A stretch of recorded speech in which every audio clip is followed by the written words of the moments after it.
أبو علي البياتي، مسؤول تيار الحكمة لغرب نينوى. حضرنا اليوم المسيرة الاحتجاجية بالذكرى الخامسة الأليمة لفاجعة الإبادة الجماعية لإخواننا الأيزيديين، لنبين لكافة أطياف الشعب العراقي بأنه إحنا رغم اختلافاتنا في الانتماء السياسي والقومي والديني يجمعنا العراق العظيم، كلنا عراقيين كالجسد الواحد، إذا اشتكى منه عضو تداعى له سائر الجسد بالسهر والحمى.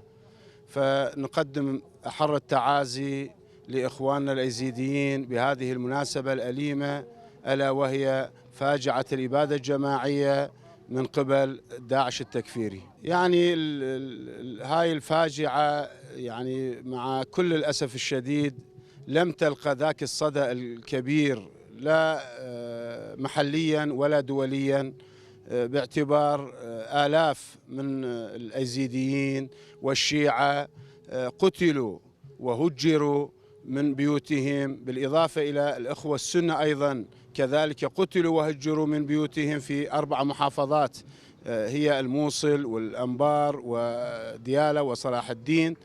ولكن لم نجد ذاك الصدى القوي من الحكومة المركزية في الوقوف مع هؤلاء المظلومين من الإخوة الأيزيديين أو من الشيعة أو من السنة كذلك. الآن كل التعويضات اللي نشاهدها والإعمار نشاهدها في سنجار قياسا إلى التضحيات لا شيء، قياسا للتضحيات لا شيء. أي إعمار لا يوجد في سنجار ولا في تل عفر ولا في المناطق المنكوبة الأخرى قياسا إلى تضحياتهم.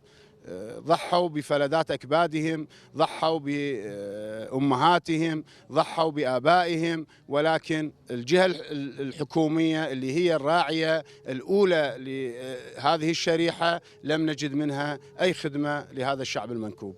هاي الكارثة الثانية، المصيبة العظمى لحد الآن 90% من العوائل الأيزيدية في المخيم النازحين اللي ما تتوفر فيها أبسط مقومات الحياة.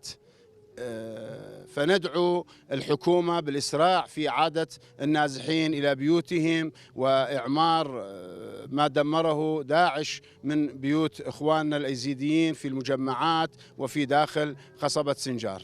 كلمتي الأخيرة أقدم التعازي للإخوة الأيزيديين بهذه المناسبة الأليمة، ونعلن تضامننا معهم والوقوف معهم، ونحن في خدمة هؤلاء الناس المظلومين.